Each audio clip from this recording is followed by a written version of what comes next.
Hello, we're Group 9, and today we're going to have a presentation about organizational profits versus the common good. We'll first move on to the introduction of our presentation, in which I will briefly explain the relationship between organizational profits and the common good based on what we have learned in previous lectures. Also, I will explain how organizational profits and the common good restrict each other. Then our second presenter, Hwang Junyoung, will give two examples that each explains how organizational profit affects the common good and vice versa. Our last presenter, Han Jin-woo, will explain how we applied ethical systems into the previous examples.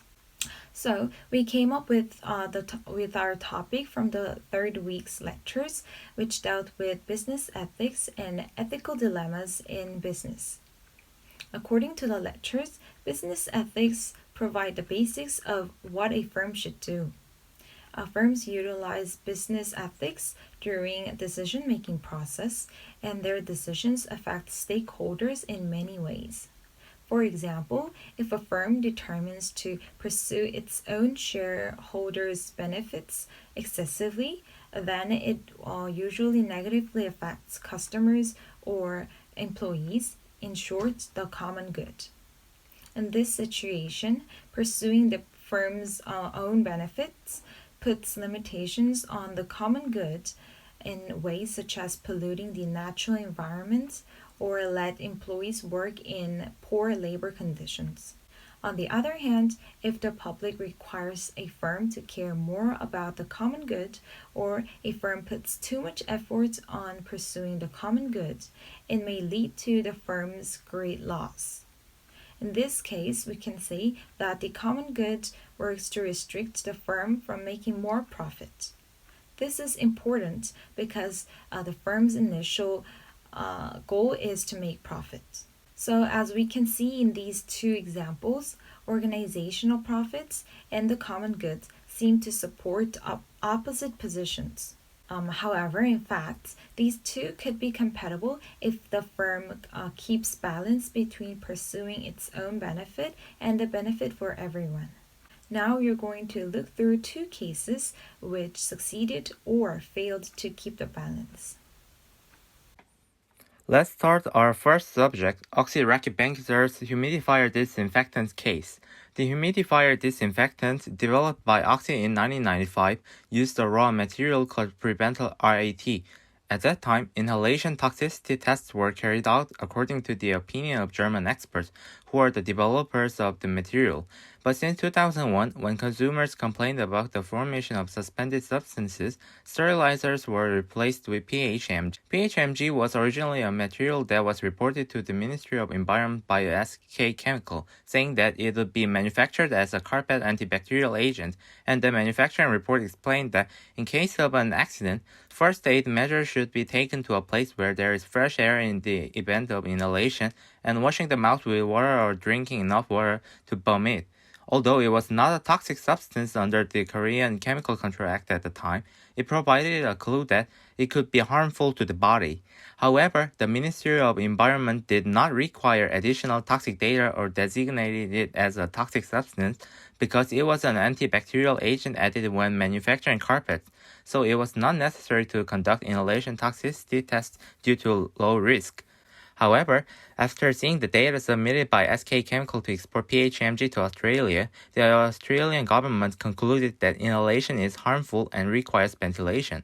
However, the manicure did not inform the humidifier disinfectant company. Although manufacturers of humidifier disinfectants such as Oxy use industrial materials as consumer goods, the Ministry of Trade, Industry and Energy remained on the sidelines and certified the KC, Autonomous Safety Check Mark on Costco's humidifier cleanup. Moreover, humidifier sterilizer was designated as a non-medical product in 2011 and transferred to the jurisdiction of the Ministry of Food and Drug Safety. The result was devastating. According to the report by the Citizen Center for Environmental Health and Human Services, 239 people died and 1,528 people were diagnosed with severe lung disease due to those who use humidifier disinfectants and fibrosis in their lungs. Let's start our next subject. What is your favorite sport? Where there are lots of choices: football, soccer, and basketball, and etc. Then which brand produces those balls? I bet Nike is the first answer you have come up with. Nike, the most popular brand in the world, was once the most typical group that violates human rights, especially in child labor. In 1982, NGO activist Jeffrey Bollinger revealed that there are dark sides in Nike's success at Harper's Magazine August.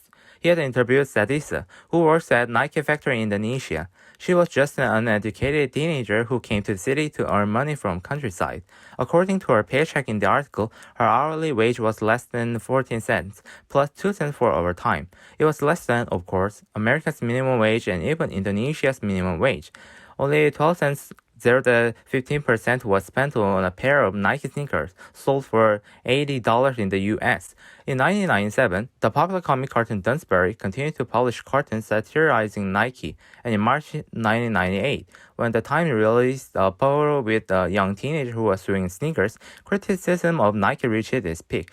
To change social perception, Nike began to practice CSR. We can divide Nike CSR in three parts. First part was from 1992 to 1998, when some internal efforts were made to improve the problem positively. But overall, the scope of responsibility was limited to Nike-owned production processes while taking a defensive posture.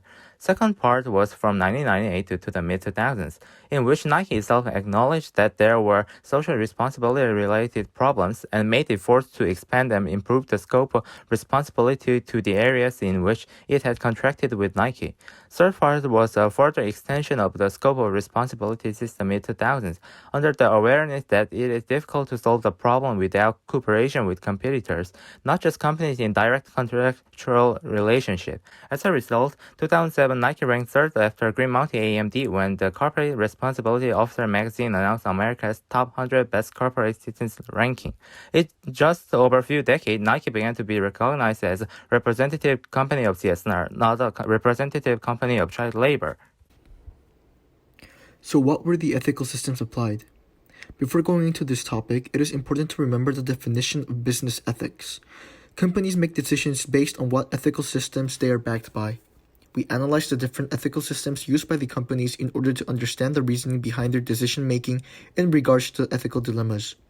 We also dived deeper into what ethical beliefs the critics had in order to propose against Nike and Oxy's decisions. I will start with Nike.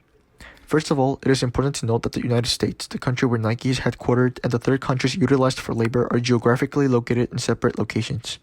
The criticism of Nike's methods started from non-governmental organizations, or NGOs, in the Society of the United States, not from the third countries itself. The critics put ethical actions based on their beliefs as a priority than materialistic gains. Before the scandal, Nike was leaning towards a hedonistic consequentialist ethical system. This entails that a decision is good if the consequence produces pleasure or avoids pain. Nike focused on the production, manufacturing, and greater profit, which was the consequence for the decisions. After the scandal, Nike's founder, Phil Knight, gave a speech in 1998, and Nike began leaning towards a deontological ethical system. Better working conditions were guaranteed, and the minimum working age was increased. Nike began treating humans as ends, not means. And they also began respecting the intrinsic rights of their labor force. Finally, Oxy. As explained in the previous slides, Oxy ignored the potential damage to consumer caused by toxic substances and sold their product after hiding such dangers. Oxy based their actions on the hedonistic consequentialist ethical system, similar to Nike's. Oxy believed that their actions were justified because selling their harmful products could create more profit. We could also argue that Oxy was making their decisions based on the happiness of the greatest number. The greatest number in this case represents the members of the enterprise who decided to sell their products. It is hard to define such actions as ethical because ethics handles both personal and public interest. One of the biggest issues was the way Oxy's management handled the event. They got rid of evidence and avoided responsibility. They did not take full responsibility until 5 years after the incident. Sadly, it was more of an apology towards the social criticism received than to the victims of their product. These are the citations we used for the presentation, and thank you for your attention.